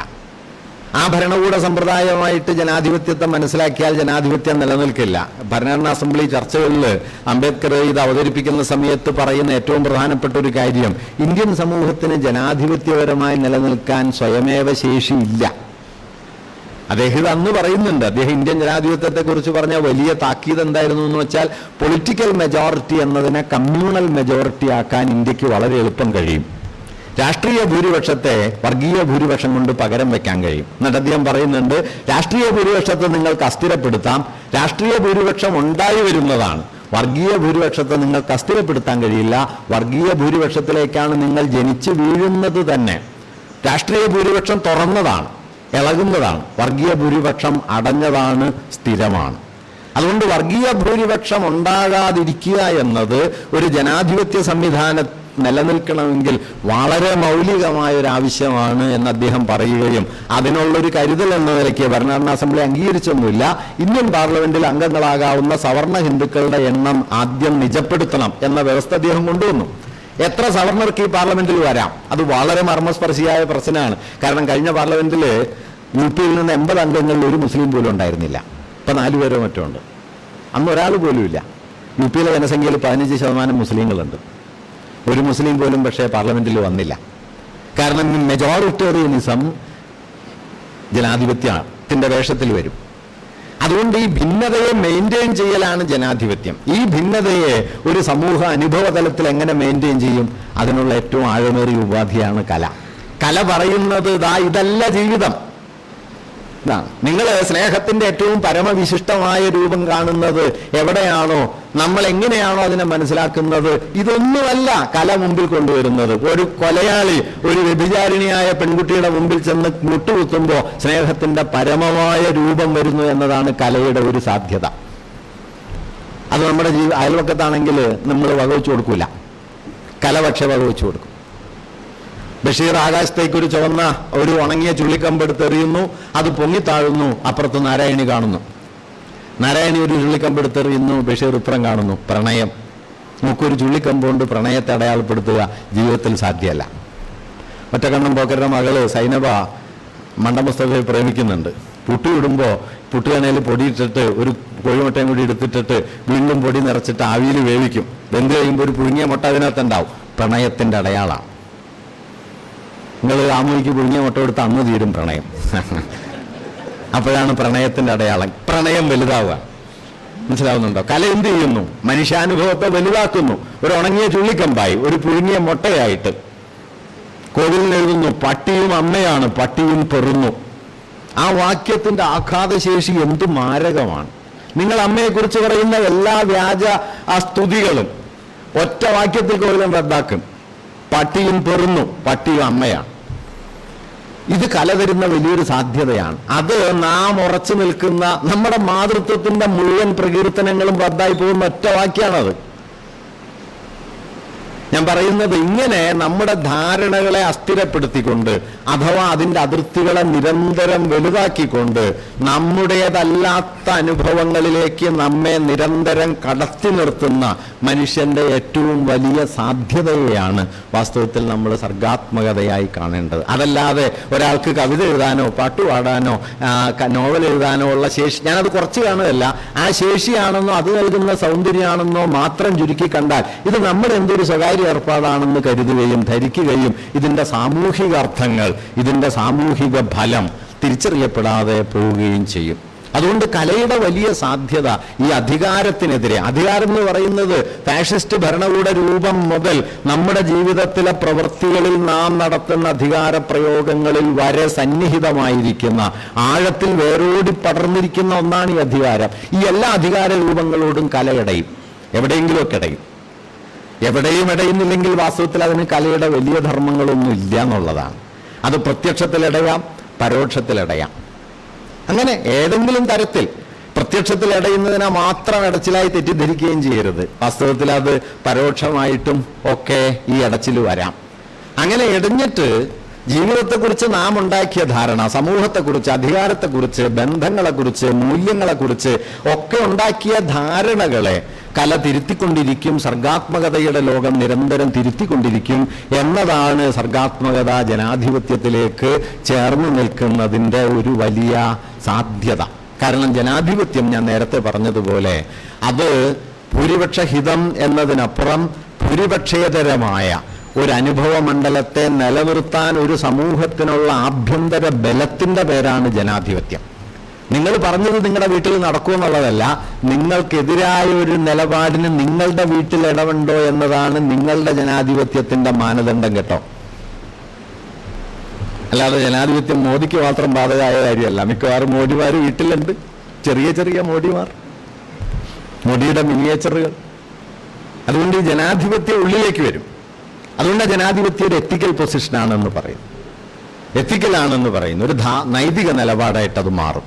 അങ്ങനെ മാറുമ്പോൾ അതകത്ത് കയറി അംബേദ്കർ അതിനെക്കുറിച്ച് പറയുമ്പോൾ അദ്ദേഹത്തിൻ്റെ അവസാന ഘട്ടത്തിൽ, പൊതുവെ അംബേദ്കറെ കുറിച്ചുള്ള ചർച്ചകളിൽ ആരും പരിഗണിക്കാത്ത ഒരവസാന ഘട്ടം അദ്ദേഹത്തിൻ്റെ ജീവിതത്തിനുണ്ട്. പരിഗണിക്കാത്തതെന്ന് ഞാൻ പറഞ്ഞത് ഗൗരവപൂർണമായ ചർച്ചകളിൽ വരാത്തൊരു ഘട്ടം. അത് അദ്ദേഹം നിയമമന്ത്രി സ്ഥാനം രാജിവെച്ചതിന് ശേഷം അദ്ദേഹം ബുദ്ധമതത്തിലേക്ക് വലിയ തോതിൽ തിരിയുകയും ബുദ്ധമതം സ്വീകരിക്കുന്നതിന് മുമ്പ് അദ്ദേഹം നടത്തുന്ന ചില പ്രധാനപ്പെട്ട രചനകൾ, ഒന്ന് മാർസും ബുദ്ധനും എന്ന രചന, മറ്റൊന്ന് ബുദ്ധ ആൻഡ് ഹിസ് ധർമ്മ എന്ന അദ്ദേഹത്തിൻ്റെ അവസാന കാലത്തെ പുസ്തകം, BBC-ക്കും ഓൾ ഇന്ത്യ റേഡിയോയ്ക്കും നൽകിയ 2 പ്രധാന അഭിമുഖങ്ങൾ. ഇതിലൊക്കെ അദ്ദേഹം ഒരു സവിശേഷമായ ഊന്നൽ ഉയർത്തിക്കൊണ്ടുവരാൻ ശ്രമിക്കുന്നത് നമുക്ക് കാണാൻ പറ്റും. അംബേദ്കറെ ശ്രദ്ധാപൂർവം മനസ്സിലാക്കേണ്ടത് ഗാന്ധിജി അംബേദ്കർ ചീത്ത പറഞ്ഞുകൊണ്ടിരുന്നു എന്നതിന് മുൻനിർത്തി മാത്രമല്ല. നിർഭാഗ്യവശാൽ നമ്മുടെ കാലത്ത് അതാണ് ഒരു മുഖ്യ അജണ്ട. ഗാന്ധിയുടെ നിത്യശത്രുവാണ്, അതുകൊണ്ട് ഗാന്ധി അടിക്കാനുള്ള ഒരു വടിയാണ് അംബേദ്കർ എന്നതാണ് അംബേദ്കറെ കുറിച്ചുള്ള ഏകധാരണ. ഗാന്ധി അദ്ദേഹമായിട്ട് ധാരാളം തർക്കങ്ങളുണ്ടായിരുന്നു. ഗാന്ധിയെ തിരുത്തിയ ആളാണ് കേട്ടോ. ഗാന്ധിയുടെ പല ബോധ്യങ്ങളെയും തിരുത്തുന്നതിൽ അംബേദ്കർക്ക് വലിയ പങ്കുണ്ട്. ഇപ്പോൾ 2ാം വട്ടായ സമ്മേളനത്തിന് എൻ്റെ സമയത്താണ് ഗാന്ധി അംബേദ്കറോട് പറയുന്നത്, താങ്കളുടെ പ്രവർത്തനങ്ങൾ നമ്മുടെ മാതൃരാജ്യത്തിൻ്റെ സ്വാതന്ത്ര്യം തടസ്സപ്പെടുത്തും. അപ്പോൾ അംബേദ്കർ ഗാന്ധി ഞെട്ടിപ്പോയൊരു വാക്യം മറുപടിയായിട്ട് പറഞ്ഞു, ഞങ്ങൾക്കൊരു മാതൃരാജ്യമില്ല എന്ന് പറഞ്ഞു. അത് ഗാന്ധി നടുങ്ങിപ്പോയൊരു വാക്യമാണ്. അദ്ദേഹം പറഞ്ഞു, ഇന്ത്യയിലെ ദളിതർക്ക് എന്ത് മാതൃരാജ്യം?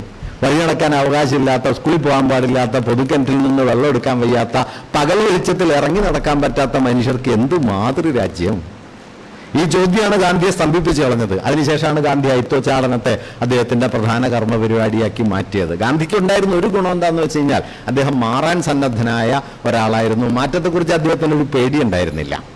അഭിപ്രായം മാറുന്നത് അവസരവാദമല്ല എന്നറിയുന്ന ആളായിരുന്നു അദ്ദേഹം. നമ്മളെ അഭിപ്രായം മാറുകയും മാറിയില്ല എന്ന് പറയുകയും ചെയ്യും. അതാണ് ഗാന്ധി അഭിപ്രായം മാറിയ കാര്യം പറയുകയും ചെയ്യും. അദ്ദേഹം ഒരു ഘട്ടത്തിൽ മനോഹരമായ ഒരു വാക്യം പറഞ്ഞിട്ടുണ്ട്, I make no hobgoblin of consistency. അഭിപ്രായ സ്ഥിരതയുടെ ദുർഭൂതത്തെ ഞാൻ ചുമന്നുകൊണ്ട് നടക്കുന്നില്ല.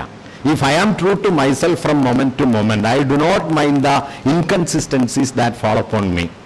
ഓരോ നിമിഷവും ഞാൻ എന്നോട് സത്യസന്ധനാണെങ്കിൽ എൻ്റെ മുകളിൽ വന്നു വീഴുന്ന അസ്ഥിരതയെക്കുറിച്ച് ഞാൻ വ്യാകുലപ്പെടുന്നതേയില്ല. ഇത് ഗാന്ധി ഒരു ഘട്ടത്തിൽ പറയുന്നുണ്ട്. അങ്ങനെയാണ് 1920 മതമില്ലാത്ത രാഷ്ട്രീയം അധാർമികമാണ് എന്ന് പറഞ്ഞ ഗാന്ധിജി 45 കഴിയുമ്പോൾ മതവും രാഷ്ട്രീയവും തീർത്തും വേറിട്ട് നിൽക്കണമെന്നും, ഞാൻ ഒരു ദിവസമെങ്കിലും ഈ രാജ്യത്തെ സർവാധികാരിയാണെങ്കിൽ മതവും രാഷ്ട്രവും പൂർണ്ണമായി വേർപെടുത്തും എന്നുമൊക്കെ അദ്ദേഹം പൊസിഷൻ എടുക്കുന്നുണ്ട്. ഗാന്ധി മാറി വരുന്ന ഒരാളാണ്. ഞാൻ പറഞ്ഞു തന്നെ എന്താണെന്ന് വെച്ച് കഴിഞ്ഞാൽ, അംബേദ്കറുടെ അവസാന ഘട്ടത്തിലെത്തുമ്പോൾ ജനാധിപത്യം എന്ന ആശയത്തിലേക്ക് കടക്കുമ്പോൾ അദ്ദേഹം കൊണ്ടുവരുന്ന ഒരു പൊസിഷൻ ശ്രദ്ധിക്കേണ്ടതാണ്. അത് ഈ കലയുമായി ബന്ധമുള്ളതുകൊണ്ടാണ് ഞാൻ പറയുന്നത്. അദ്ദേഹം പറഞ്ഞത് ജനാധിപത്യത്തിൻ്റെ ആധാരശില എന്താണ്? ഈ 3 തത്വങ്ങളാണ്. ട്രിനിറ്റി എന്നാണ് അദ്ദേഹം എപ്പോഴും ഉപയോഗിക്കുന്ന വാക്ക്, തൃത്വം.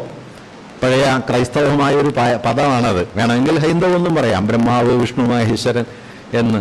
വിജയമാഷ് പറയണത് എന്താണെന്ന് വെച്ച് കഴിഞ്ഞാൽ, ആ 3ന്റെ ഒരു ഭംഗി കണ്ടിട്ടുള്ളൊരു ഇഷ്ടമാണെന്നാണ് മാഷ് പറയും. ഈ തുഞ്ചൻ കുഞ്ചൻ ചെറുശ്ശേരി പ്രാചീന കവി വര്യരാം എന്ന് വരാൻ കാരണം എന്താണ്? കോപ്പി ബുക്കിൽ ഒറ്റ വരിയിൽ നിൽക്കുന്നതാണ് എഴുതി വരുമ്പോൾ. അതുകൊണ്ട് പ്രാചീന കവി വര്യരാം. അങ്ങനെ നമുക്ക് ഇഷ്ടങ്ങളുണ്ട്, അത് തെറ്റൊന്നുമല്ല കേട്ടോ, അതിലൊരു കൗതുകമൊക്കെ ഉണ്ട്. എന്തായാലും ട്രിനിറ്റി എന്നാ പറയാ. ട്രിനിറ്റിയിൽ സ്വാതന്ത്ര്യം, സമത്വം, സാഹോദര്യം. അപ്പൊ അംബേദ്കർ പറഞ്ഞത് ഈ സ്വാതന്ത്ര്യമില്ലാത്ത സമത്വവും സമത്വമില്ലാത്ത സ്വാതന്ത്ര്യവും അപകടമാണ്. സമത്വമില്ലാത്ത സ്വാതന്ത്ര്യം ചൂഷണമാണ്, ന്യൂനപക്ഷത്തിന്റെ ചൂഷണമാണ്. സ്വാതന്ത്ര്യമില്ലാത്ത സമത്വമാകട്ടെ വ്യക്തികളുടെ ഇച്ഛയ്ക്ക് ഇടയില്ലാത്തതാണ്. പക്ഷെ പിന്നീട് അദ്ദേഹം പറയുന്നത് ഇത് രണ്ടും പക്ഷേ സമൂഹത്തിൽ സ്വാഭാവികമായി നിലനിൽക്കണമെങ്കിൽ സാഹോദര്യ ഭാവന എന്നത് ആ സമൂഹത്തിൽ നിലീനമായിരിക്കണം. സാഹോദര്യ ഭാവനയെ ആന്തരികമായി സ്വാംശീകരിക്കാത്ത ഒരു സമൂഹത്തിനും സമത്വത്തെയോ സാഹോദര്യത്തെയോ നിലനിർത്താൻ പറ്റില്ല. കാരണം സാഹോദര്യത്തിന്റെ അഭാവത്തിൽ അദ്ദേഹം ഉപയോഗിക്കുന്ന ഒരു പദമുണ്ട്, നിങ്ങൾക്ക് ഇതിന്റെ സംരക്ഷണത്തിന് ഒരു കോൺസ്റ്റബിളിനെ നിർത്തേണ്ടി വരും. സ്വാതന്ത്ര്യത്തെയും ജനാധിപത്യത്തെയും അങ്ങനെ നിൽക്കില്ല. പോലീസിങ്ങിലൂടെ നിങ്ങൾക്ക് സ്വാതന്ത്ര്യവും ജനാധിപത്യവും നിലനിർത്താൻ പറ്റില്ല, സമത്വം നിലനിർത്താൻ പറ്റില്ല. മറിച്ച് സാഹോദര്യ ഭാവം വേണം. ഈ സാഹോദര്യ ഭാവമാണ് താൻ സ്വീകരിച്ചത് എന്ന് അദ്ദേഹം പറയുന്നു. അവസാനത്തെ അദ്ദേഹത്തിന്റെ 1956 അദ്ദേഹത്തിന്റെ കൺവെർഷന് മുമ്പുള്ള അദ്ദേഹത്തിന്റെ പ്രഭാഷണങ്ങളിൽ 2 സ്ഥലത്ത് അദ്ദേഹം പറയുന്നുണ്ട്, I am borrowing the concept of fraternity not from French religion but from my master Buddha. വലിയൊരു മാറ്റമാണ്. ഈ സാഹോദര്യം ഞാൻ സ്വീകരിക്കുന്നത് ഫ്രഞ്ച് വിപ്ലവത്തിൽ നിന്നല്ല, പ്രബുദ്ധതാ യുഗത്തിൽ നിന്നല്ല, മറിച്ച് എൻ്റെ നാഥനിൽ നിന്നാണ്, ബുദ്ധനിൽ നിന്നാണ്. ഫ്രം റിലീജിയൻ എന്നും കൂടി അദ്ദേഹം പറയുന്നുണ്ട്. റിലീജിയൻ അദ്ദേഹം പറയുന്നത് നമ്മൾ പറയുന്ന മതം എന്നുള്ള അർത്ഥത്തിലല്ല, അതിന്റെ പരമ്പരാഗത അർത്ഥത്തിലല്ല, മറിച്ച് അദ്ദേഹം കരുതുന്നത് എന്താ വെച്ചാൽ ഈ സാഹോദര്യത്തെ ഒരു ധാർമ്മിക മാനമായി സമൂഹത്തിൽ നിലനിർത്താനും ആ ധാർമ്മിക ബലത്തിന്റെ പുറത്ത് ഈ സമത്വ സ്വാതന്ത്ര്യ സങ്കല്പങ്ങളെ ഉറപ്പിച്ചെടുക്കാനും കഴിഞ്ഞില്ലെങ്കിൽ ഈ സമൂഹത്തിൽ ജനാധിപത്യം നിൽക്കില്ല. കാരണം ഇന്ത്യൻ സമൂഹത്തിന്റെ അടിസ്ഥാന സ്വഭാവം എന്താണെന്ന് വെച്ച് കഴിഞ്ഞാൽ അസമത്വമാണ് ഇതിന്റെ പേര്. കാരണം ജാതിയിലാണ് 2.5 സഹസ്രാബ്ദമായിട്ട് ഇന്ത്യ നിൽക്കുന്നത്. അതുകൊണ്ട് ഭരണഘടന ഇന്ത്യയിൽ നിലനിൽക്കണമെങ്കിൽ ഭരണഘടന ഉണ്ടായാൽ പോരാ, മറിച്ച് ഭരണ നിർവഹണം ഭരണഘടനാ മൂല്യങ്ങൾക്കനുസൃതമാകണം. അതിനെയാണ് അദ്ദേഹം ഭരണഘടനാപരമായ ധാർമ്മികത എന്ന് പറഞ്ഞത്. അതൊരു ലീഗൽ മൂല്യമല്ല കേട്ടോ, അതൊരു നിയമമൂല്യമല്ല, അതൊരു ധാർമ്മിക സങ്കല്പമാണ്. അത് തങ്ങളല്ലാത്തതിനെ നിലനിർത്താനുള്ള ഒരു സമൂഹത്തിന്റെ ആന്തരിക സന്നദ്ധതയുടെ പേരാണ്. ആ ആന്തരിക സന്നദ്ധതയിലെ ജനാധിപത്യം നിലനിൽക്കും. അതുകൊണ്ടാണ് ജനാധിപത്യത്തിന്റെ കാതൽ സാഹോദര്യമാണ് എന്ന് അംബേദ്കർ പറയുന്നത്. അപ്പോഴേക്കും 1953 അംബേദ്കർ ഇത് പറയുന്നതിന് ഒരു 68 കൊല്ലം മുമ്പ് അരുവിപ്പുറത്തൊരാൾ ഇത് എഴുതി വെച്ചിരുന്നു, സോദരത്വേന വാഴുന്ന എന്ന്. അതുകൊണ്ട് ഇതൊരു ചെറിയ കാര്യമല്ല. ഈ സോദരത്വേന എന്നതിനെ ഞാനിത് ഇത്രയും പറയാൻ കാരണം എന്താണെന്ന് വെച്ച് കഴിഞ്ഞാൽ ജനാധിപത്യത്തെയും സർഗാത്മകതയെയും സ്വാതന്ത്ര്യത്തെയും കൂട്ടിയിണക്കുന്ന മാനുഷികമായ ഒരു അടിസ്ഥാന ധാർമ്മിക തലം വാസ്തവത്തിൽ സാഹോദര്യം എന്നതിൽ അടങ്ങിയിട്ടുണ്ട്. അത് നമ്മിൽ നിന്ന് മോചിപ്പിക്കുകയും മനുഷ്യവംശത്തോളം വലുതാക്കുകയും മറ്റൊരാൾക്ക് വേണ്ടി തന്നെ ബലിയർപ്പിക്കാനായി സന്നദ്ധരാക്കുകയും ചെയ്യുന്നു. എങ്ങ് മനുഷ്യന് ചങ്ങല കയ്യിൽ അങ്ങൻ കയ്യുകൾ നൊന്തിയിടുന്നു എന്നായി തീരുന്നത് ഈ സാഹോദര്യ ഭാവനയുടെ ബലം കൊണ്ടാണ്. ഒരുവൻ അപരന്റെ വാക്കുകൾ സംഗീതം പോലെ ശ്രവിക്കുന്നു എന്നത് ഈ സാഹോദര്യ ഭാവനയുടെ ധാർമ്മിക ബലമാണ്. ആ ധാർമ്മിക ബലം മനുഷ്യന് സംഭാവന ചെയ്യുന്ന ഏറ്റവും പ്രധാനപ്പെട്ട ഒരു അനുഭവ ലോകത്തെയാണ് നാം കലയെന്നും സർഗാത്മകതയെന്നും വിളിക്കുന്നത്. അതുകൊണ്ട് കലയുടെയും സർഗാത്മകതയുടെയും പ്രവൃത്തി മണ്ഡലം ജനാധിപത്യത്തിന്റെ ഉള്ളടക്കത്തെ സംബന്ധിച്ച് വളരെ പ്രധാനപ്പെട്ടതാണ്. കാരണം കലയും സർഗാത്മക ലോകവുമാണ് നമ്മുടേതല്ലാത്ത ജീവിതത്തിൽ ജീവിക്കാൻ നമ്മെ പ്രാപ്തരാക്കുന്നത്. നമ്മളൊക്കെ നമ്മുടെ ജീവിതം മാത്രം ജീവിച്ചാൽ പോരാ, നമ്മളല്ലാത്ത ജീവിതത്തിലേക്ക് കടക്കണം. വിജയമാഷ് പണ്ട് പറയും, തകഴി ചെയ്ത ഒരേ ഒരു കാര്യം എന്താന്ന് വെച്ചാൽ ഈ തോട്ടി ചുമക്കുന്ന മലം അയാളുടേതല്ല എന്ന് ഈ നാട്ടുകാരോട് പറഞ്ഞു എന്നുള്ളതാണ്. ഈ മാന്യന്മാരുടെ മലമെല്ലാം ചുമന്ന് ഈ സമുദായത്തെ വൃത്തിയാക്കലാണ് തോട്ടി ചെയ്യുന്നത് നീ മാന്യന്മാരോട് പറഞ്ഞ ആളാണ് തകഴി. മാന്യന്മാരും എല്ലാവരും നല്ല വെള്ള ഷർട്ടൊക്കെ ഇട്ടിട്ട് അല്ലെങ്കിൽ ഏതെങ്കിലും ഷർട്ടൊക്കെ ഇട്ടിട്ട് മാന്യന്മാരായിട്ട് നടക്കുകയായിരുന്നു. അപ്പോഴാണ് തകഴി വന്നിട്ട് പറഞ്ഞത്, നിങ്ങളുടെ മാന്യത പക്ഷേ ദാ മല ചുമക്കുന്ന പെട്ടിയിലാണ്, അത് ഇയാളാണ് ചുമക്കുന്നത്. അതോടെ സമുദായത്തിൻ്റെ ഉള്ളു പൊട്ടും, അതോടെ നമ്മുടെ ആന്തരികതയുടെ ഉള്ളു പൊട്ടും. ഇങ്ങനെ വലിയ എഴുത്തുകൾ ചെയ്യുന്ന ഒരു കാര്യം ഞാൻ സാന്ദർഭികമായിട്ട് പറയാം. ഇപ്പോൾ ബഷീർ ചെയ്ത മഹാവിപ്ലവം എന്താണെന്ന് വെച്ച് കഴിഞ്ഞാൽ ഈ മനുഷ്യൻ എന്നുള്ള ഒരു സങ്കല്പത്തെ ബഷീർ കുറെ കൂടി അങ്ങോട്ട് മുമ്പോട്ട് കൊണ്ടുപോയി. അതായത് മാധവനെ പോലെയോ ചാത്തനും കോരനും പോലെയോ ഒക്കെയുള്ള, പപ്പുവിനെ പോലെയുള്ള മനുഷ്യരായി ഉയർന്നു വരികയാണല്ലോ. അപ്പോഴാണ് ഈ ആനവാരി രാമൻ നായർ വരുന്നത്, പൊൻകുരിശ് തോമ, മണ്ടം മുസ്തഫ, ഒറ്റക്കണ്ണം പോക്കര്, ഇവരൊക്കെ വരുന്നു. ഇവരുടെ ഒരു ജീവിതം വരുന്നു. ആ ജീവിതത്തെ നിങ്ങൾക്ക് പഴയ അതിർത്തിയിൽ നിർത്താൻ പറ്റില്ല. ആനവാരി രാമൻ നായരെയും ഒറ്റക്കണ്ണം പോക്കരെയും നിങ്ങൾക്ക് തകഴിയുടെ ചാത്തന്റെയോ കോരന്റെയോ അല്ലെങ്കിൽ ബഷീറിന്റെ തന്നെ നിസാർ മുഹമ്മദിന്റെയോ അതിർത്തിക്കുള്ളിൽ നിർത്താൻ പറ്റില്ല. അതിനപ്പുറത്തുള്ള വേറൊരു നിലയിൽ പറഞ്ഞാൽ ലുംബൻ എന്നൊക്കെ വിളിക്കുന്ന എലമെന്റ് ഉണ്ടല്ലോ, ലുംബൻ പ്രോലിറ്റേറിയറ്റ്, പെറുക്കികൾ. പച്ചമലയാളത്തിൽ നല്ല വാക്കാതാ, പെറുക്കികൾ, ഓരത്തായി പോയവർ. ആ ഓരത്തായി പോയ മനുഷ്യ ജീവിതത്തെ മാനുഷിക അനുഭവത്തിന്റെ ഒരു ലോകമായി നമ്മുടെ മുമ്പിലേക്ക് ബഷീർ കൊണ്ടുവരികയും മനുഷ്യൻ എന്നതിൻ്റെ അതിർത്തിയെ ബഷീർ പൊട്ടിക്കുകയും ചെയ്യുന്നു എന്ന് പറയാം. അതുകൂടിയാണ് ബഷീറിന്റെ വിപ്ലവം. അതുകൊണ്ട് കലയുടെ വിപ്ലവം എന്ന് പറയുന്നത് വാസ്തവത്തിൽ പല രൂപത്തിൽ അരങ്ങേറുന്ന ഒരു കാര്യമാണ്. അത് പ്രമേയപരമായി മാത്രമല്ല, അത് അനുഭൂതിയുടെ ലോകത്തെ വലുതാക്കിക്കൊണ്ട് നമ്മുടെ ജീവിത സങ്കല്പങ്ങളെ വലുതാക്കിക്കൊണ്ട് നിരന്തരം നമ്മുടെ ജീവിതത്തിൽ ഇടപെട്ട് പ്രവർത്തിക്കുന്ന ആഴമേറിയൊരു ഭൗതിക ശക്തിയാണ് കല, സർഗാത്മകത എന്ന് പറയുന്നത്. ഈ സർഗാത്മകതയാണ് ഒരർത്ഥത്തിൽ മനുഷ്യർ ദുരധികാരവുമായി നടത്തുന്ന ഏറ്റവും വലിയ ചെറുത്തുനിൽപ്പുകൾ. അത് പ്രാചീന കാലം മുതൽ തന്നെ അധികാരത്തോട് ഈ നിലയിൽ വിയോജിക്കാൻ, വിമുഖമായിരിക്കാൻ കലയ്ക്കൊരു ശേഷിയുണ്ട്. അതുകൊണ്ട് രാമന്റെ കഥ പറഞ്ഞു തുടങ്ങുകയും ഒരു ഘട്ടം കഴിയുമ്പോൾ സീതയുടെ കഥയായിട്ട് രാമായണം മാറിത്തീരുകയും ചെയ്യുന്നത് നമുക്ക് കാണാൻ പറ്റും. വാൽമീകി ഒരു ഘട്ടത്തിൽ പറയും, ഇവള് കളങ്കിതയാണെങ്കിൽ ഞാൻ ഇക്കാലം കൊണ്ട് ആർജിച്ച മുഴുവൻ തപശക്തിയും പാഴായി പോകട്ടെ എന്ന് പറഞ്ഞിട്ട് വാൽമീകി സീതയുടെ കൂടെ ചേരും. അതോടെ രാജാവ് ഒരു പ്രശ്നമായിത്തീരും. ഈ അവസാനത്തെ വാൽമീകിയാണ് പിന്നെ കുമാരനാശാൻ ഏറ്റെടുക്കുകയും ചിന്താവിഷ്ടയായ സീതയായിട്ട് മാറുകയും ചെയ്യുന്നത്. പടുരാക്ഷസ ചക്രവർത്തിയൻ ഉടൽ മോഹിച്ചത് ഞാൻ പിഴച്ചതോ എന്ന ഒരു ചോദ്യം വരുന്നു. ഇങ്ങനെ വലിയ എഴുത്തുകാർ, ഇപ്പോൾ അജേട്ടൻ ഉദ്ധരിച്ച വ്യാസന്റെ വചനമുണ്ടല്ലോ, ആ വചനത്തിൽ വാസ്തവത്തിൽ നമ്മളുടെ സുദൃഢമായ അനുഭവങ്ങളെ ഒരു കവി അകത്തു കയറി ഇളക്കുകയാണ് ചെയ്യുന്നത്. അതകത്തു കയറി ഈ ജയത്തിൽ ഒരു പരാജയം ഉണ്ടല്ലോ, ഈ മഹാവിജയിയാണല്ലോ പരാജിതൻ. അത് നിങ്ങൾക്ക് ലോകത്തെ വലിയ എഴുത്തുകളിലൊക്കെ കാണാൻ പറ്റും. എല്ലാ എഴുത്തിലും ഇത് കാണാൻ പറ്റും. ഈ വ്യവസ്ഥയുടെ അടിയളകുന്നത്, അടിയളക്കാനുള്ള സമ്മർദ്ദങ്ങൾ, അനുഭവത്തിന്റെ സൂക്ഷ്മലോകങ്ങൾ, അതുവഴി നാം അനുഭവത്തെയും ജീവിതത്തെയും കുറിച്ചുണ്ടാക്കിയ ധാരണകളുടെ വൻതോതിലുള്ള പൊളിച്ചുകളയൽ, അത് കല ചെയ്തുകൊണ്ടേയിരിക്കും.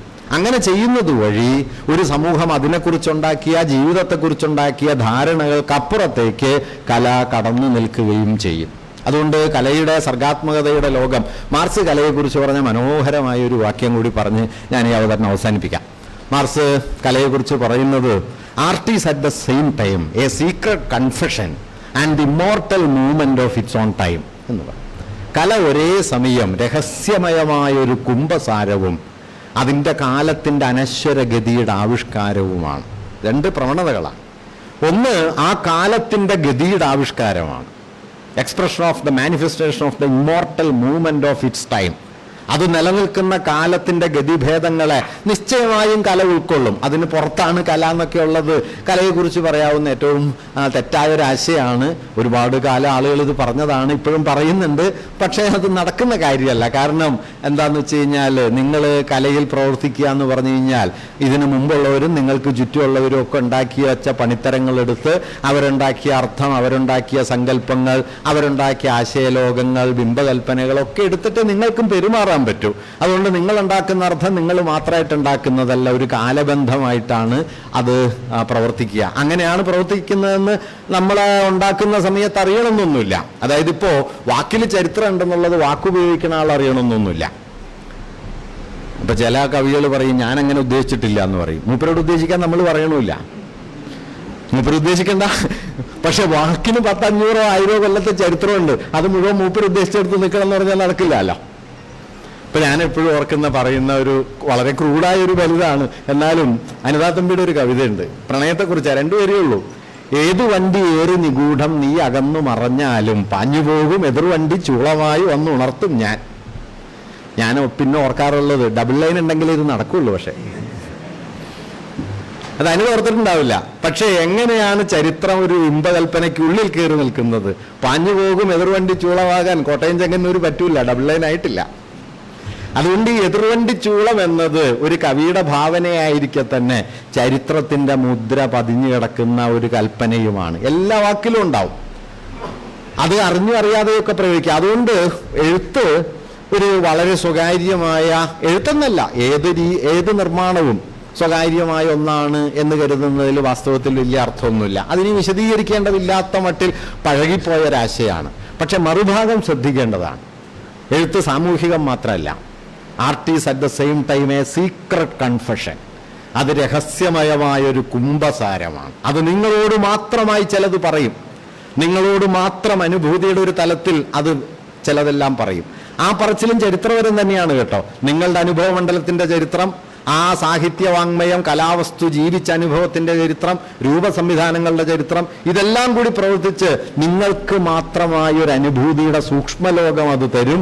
അത് ആ കാലത്തിന്റെ പൊതുചിത്രവും വരയ്ക്കും. ഇങ്ങനെ കാലത്തിന്റെ ഒരു പൊതുചിത്രത്തിനുള്ളിൽ അനുഭൂതിയുടെ ഒരു സൂക്ഷ്മലോകത്തെ നിർമ്മിച്ച് നമ്മെ ഈ കാലത്തിലേക്ക് കടത്തി നിർത്തുന്ന ഒരേർപ്പാടാണ് വാസ്തവത്തിൽ സർഗാത്മകത എന്ന് പറയുന്നത്. നമ്മെ നമ്മിൽ നിന്ന് കാലത്തിന്റെ വിസ്തൃതിയിലേക്ക് കടത്തി നിർത്തുന്ന ഒരേർപ്പാടാണ്. അതുകൊണ്ട് കലയെക്കുറിച്ച് ഒരു കാര്യം കൂടി പറയാനുള്ളത്, കല എപ്പോഴും വൈരുദ്ധ്യ നിർഭരമായിരിക്കും എന്നതാണ്. നല്ല കലയ്ക്ക് വൈരുദ്ധ്യങ്ങളെ ഒഴിവാക്കാനൊന്നും കഴിയില്ല. സർഗാത്മകത വൈരുദ്ധ്യങ്ങൾ പരിഹരിക്കാനുള്ള ഒരു ഏർപ്പാടല്ല, വൈരുദ്ധ്യങ്ങളിൽ വേര് പിടിച്ചു നിൽക്കാനാണ്. ഞാനിതിപ്പോൾ പറയാൻ കാരണം എന്താണെന്ന് വെച്ച് കഴിഞ്ഞാൽ, വൈരുദ്ധ്യങ്ങളൊന്നുമില്ലാത്ത ഫൈനൽ ശരി പറയലാണ് കലയുടെ താല്പര്യം എന്നൊരു കാഴ്ചപ്പാട് ഇപ്പോൾ വളരെ കൂടുതൽ വരുന്നുണ്ട്. വാസ്തവത്തിൽ അത് കലയെ റദ്ദാക്കി കളയുന്ന ഒരു കാര്യമാണ്. നോക്കൂ, ഇപ്പോൾ 200-ാം വാർഷികമാണ് ഡെസ്റ്റോവ്സ്കിയുടെ നോവലുകൾ വായിച്ചു നോക്കിയാൽ നിങ്ങൾക്ക് ജൂതവിരോധം വേണ്ടത്ര കാണാൻ പറ്റും. ആന്റിസെമിറ്റിസം ഡെസ്റ്റോവ്സ്കിക്കുണ്ട്. ഷേക്സ്പിയർ വായിച്ചാൽ വർണ്ണവിദ്വേഷത്തിൻ്റെയും വംശവെറിയുടെയും ഒക്കെ മുദ്രകൾ ഷേക്സ്പിയറിലുണ്ട്. പക്ഷേ അതുകൂടി ചേർന്ന് ഷേക്സ്പിയർ എന്ന് മനസ്സിലാക്കണം, അല്ലാതെ അതുമാത്രം ഷേക്സ്പിയർ എന്ന് മനസ്സിലാക്കരുത്. കല വൈരുദ്ധ്യങ്ങളെ പുറത്താക്കുകയല്ല, വൈരുദ്ധ്യങ്ങളിൽ വേരാഴ്ത്തി നിൽക്കുകയാണ്. എത്രത്തോളം ആഴത്തിൽ ചരിത്രപരമായ വൈരുദ്ധ്യങ്ങൾ ഒരു കലാവസ്തുവിലുണ്ടോ അത്രത്തോളം അത് കാലത്തോട് സംവദിക്കാൻ ശേഷിയുള്ളതായിരിക്കുകയും നമ്മെ തന്നെ നമുക്ക് മുമ്പിൽ തുറന്നിടുകയും ചെയ്യും എന്നതാണ് അതിൻ്റെ യാഥാർത്ഥ്യം. അങ്ങനെ ഈ ഉറച്ചു നിൽക്കുന്ന, അന്തിമമായി നിർവചിച്ചു വയ്ക്കപ്പെട്ട ഈ സ്ഥാനങ്ങൾക്കെതിരെയുള്ള, ഇപ്പം നമ്മുടെ ദേശീയതയ്ക്കെതിരെയുള്ള ഏറ്റവും വലിയ വിമർശനങ്ങൾ ആരാണ് കൊണ്ടുവന്നത്? അത് സാമൂഹ്യ ചിന്തകരൊന്നുമല്ല. അത് കൊണ്ടുവന്ന ആളുടെ പേര് രവീന്ദ്രനാഥ ടാഗോറാണ്. ടാഗോറിന്റെ അക്കാലത്ത് എഴുതിയ 1920-കളിലും 30-കളിലും ഒക്കെ എഴുതിയ ടാഗോറിന്റെ കഥകളിലും നോവലുകളിലും അദ്ദേഹം ദേശീയത എന്ന ആശയത്തിന്റെ നിശിത വിമർശനം ഉയർത്തുന്നത് കാണാം. കാരണം ഈ ഇടുക്കങ്ങൾ ഈ രാഷ്ട്രത്തെ, മനുഷ്യാവസ്ഥയെ എന്താക്കി തീർക്കും? ഞാൻ നേരത്തെ പറഞ്ഞതുപോലെ തുറന്ന് അപരോന്മുഖമായി തീരേണ്ട നമ്മുടെ മനുഷ്യഭാവനയെ, മനുഷ്യാവസ്ഥയെ ഇത്തിരി വട്ടങ്ങളിലേക്ക് ചുരുക്കുന്ന ഒരു രാഷ്ട്രീയ യുക്തിയോട് ഒരു രാഷ്ട്രീയ ചിന്തകൻ ഇടയുന്നതിന് മുമ്പ് തന്നെ ടാഗോർ ഇടഞ്ഞിരുന്നു. 19-ാം നൂറ്റാണ്ടിന്റെ ഒടുവിലോ 20-ാം നൂറ്റാണ്ടിന്റെ തുടക്കത്തിലോ ഇന്ത്യയിലെ ദേശീയതയ്ക്കെതിരെ സംസാരിക്കൽ എളുപ്പമല്ല. ഗാന്ധിജി ദേശീയതയുടെ മഹാബിംബമായി നിൽക്കുന്ന സമയത്ത് ടാഗോർ ഗാന്ധിയോട് ഇടഞ്ഞു. അതിൻ്റെ കാരണം ഇതാണ്. കാരണം ഈ കലയ്ക്ക് ഈ വൈരുദ്ധ്യത്തെ കാണാനുള്ള ശേഷിയുണ്ട്. രാഷ്ട്രം ഒറ്റക്കെട്ടായി നിൽക്കുന്ന സമയത്ത്, ഇങ്ങനെ ഒറ്റക്കെട്ടായി നിൽക്കുമ്പോൾ അതിലൊരാൾക്ക് എന്താണ് സംഭവിക്കുന്നത് എന്നുള്ള ചോദ്യം അകത്തു നിന്ന് ചോദിക്കുന്ന ഒരു ഏർപ്പാടിൻ്റെ പേര് കൂടിയാണ് കല എന്നുള്ളത്. ആ അകത്ത് ഒറ്റക്കൊരാൾക്ക് നിൽക്കാനുള്ള ഇടം ഉണ്ടാക്കുന്നതിൻ്റെ പേരാണ് ജനാധിപത്യം എന്നുള്ളത്. അതുകൊണ്ട് കലയ്ക്ക് ജനാധിപത്യത്തിൻ്റെ ഒരു മൗലിക ധർമ്മമുണ്ട്. അത് ഈ ഇടർച്ചകളെ പുറത്തു കൊണ്ടുവരികയും വൈരുദ്ധ്യങ്ങളെ വെളിച്ചത്ത് കൊണ്ടുവരികയും ഇരുട്ടുകളെ പ്രകാശത്തിലേക്ക് കൊണ്ടുവരികയും അങ്ങനെ നമ്മുടെ വൈരുദ്ധ്യങ്ങളിൽ നമ്മെ തന്നെ ആഴ്ത്തുകയും ചെയ്യും എന്നതാണ് കല ചെയ്യുന്ന വലിയൊരു സാധ്യത. അതുകൊണ്ട് ഭരണകൂടങ്ങൾ, ദുരധികാരം എപ്പോഴും കലയ്ക്കെതിരായിരിക്കും. അത് സർഗാത്മകതയെ തടയാനായി, അത് സിനിമ ഇല്ലാണ്ടാക്കാൻ, നോവൽ ഇല്ലാണ്ടാക്കാൻ, ചരിത്രം ഇല്ലാതാക്കാൻ ഒക്കെ അത് ശ്രമിച്ചുകൊണ്ടിരിക്കുകയും ചെയ്യും. അതുകൊണ്ട് ആഴത്തിൽ നമുക്ക് ദുരധികാരത്തോട് ഇടയാനുള്ള ജനാധിപത്യപരമായൊരു വലിയ ബോധ്യത്തെ, അത് സങ്കല്പനപരമായിട്ടല്ല, കൺസെപ്ച്വലായിട്ടല്ല, കാറ്റഗറി എന്ന നിലയ്ക്കല്ല, അനുഭവപരമായി ജനാധിപത്യത്തിൽ നിലനിൽക്കാനുള്ള നമ്മുടെ ഒരു ആന്തരിക ശേഷിയുടെ നിർമ്മാണ സ്ഥലമാണ് വാസ്തവത്തിൽ സർഗാത്മക ലോകം എന്നത്. അതുകൊണ്ട് സർഗാത്മകത ഒരു വലിയ രാഷ്ട്രീയ മൂല്യമാണ്, ഒരു ധാർമ്മിക മൂല്യമാണ്. ഗുരു പറയുന്ന സാഹോദര്യത്തിൻ്റെ ഒരു അനുഭവസ്ഥാനം കലയിലുണ്ട്. അംബേദ്കർ ജനാധിപത്യം എന്ന് പറയുന്നതിൻ്റെ ഒരു അനുഭവ മൂല്യം കലയിലുണ്ട് എന്നുകൂടി നമ്മൾ കലയെക്കുറിച്ചും സർഗാത്മകതയെക്കുറിച്ചുമുള്ള നമ്മുടെ ആലോചനകളിൽ ചേർത്ത് വെക്കേണ്ടതുണ്ട് എന്നുകൂടി സൂചിപ്പിക്കാൻ ഞാൻ ആഗ്രഹിക്കുന്നു. നമസ്കാരം.